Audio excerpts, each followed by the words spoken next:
आखिरकार supreme court का Hunter चलने के बाद से एसबीआई ने इलेक्टोरल बाउंड से जुड़ी हुई जानकारी सौंपी चुनाव आयोग को। नमस्कार, मेरा नाम विश्वजीत कुमार और आप देख रहे हैं वाक फॉर इंडिया न्यूज।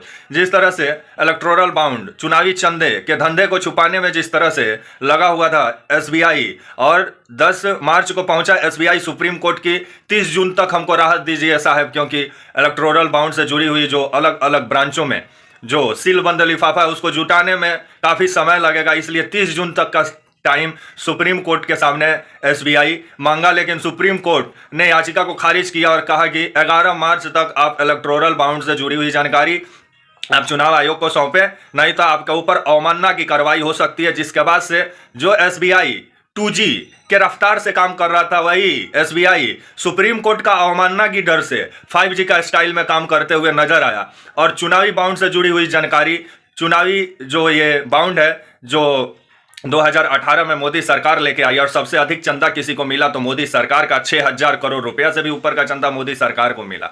जिसके बाद से इस पर सवाल उठना शुरू हुआ।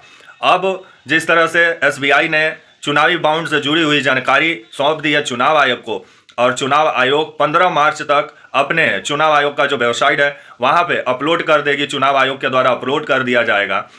तो अब देखने वाली बात होगी कि जिस चुनावी धंधे को एसबीआई छिपाने में लगा था, अब क्या उस वहीं डीवाई चंद्रचूड़ साहब की बेंच ने कहा था कि 11 मार्च तक आप चुनाव आयोग को इलेक्टोरल बाउंड से जुड़ी हुई जानकारी दे, चुनावी बाउंड से जुड़ी हुई जानकारी दे दें, नहीं तो अगर आप 11 मार्च तक नहीं देते हैं तो आपके ऊपर अवमानना का कार्रवाई किया जाएगा। जिसके बाद जो सीलबंद लिफाफा है उसको जुटाने में काफी समय लगेगा, इसलिए 30 जून तक का टाइम सुप्रीम कोर्ट के सामने एसबीआई मांगा। लेकिन सुप्रीम कोर्ट ने याचिका को खारिज किया और कहा कि 11 मार्च तक आप इलेक्टोरल बाउंड से जुड़ी हुई जानकारी आप चुनाव आयोग को सौंपे, नहीं तो आपके ऊपर अवमानना की कार्रवाई हो सकती है। जिसके बाद से जो एसबीआई 2G के रफ्तार से काम कर रहा था, वही एसबीआई सुप्रीम कोर्ट का अवमानना की डर से 5G का स्टाइल में काम करते हुए नजर आया।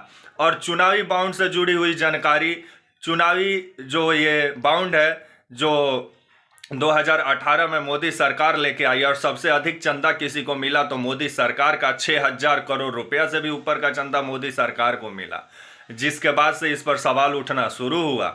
अब जिस तरह से एसबीआई ने चुनावी बाउंड से जुड़ी हुई जानकारी सौंप दी है चुनाव आयोग को, और चुनाव आयोग 15 मार्च तक अपने चुनाव आयोग का जो वेबसाइट है वहां पे अपलोड कर देगी, चुनाव आयोग के द्वारा अपलोड कर दिया जाएगा।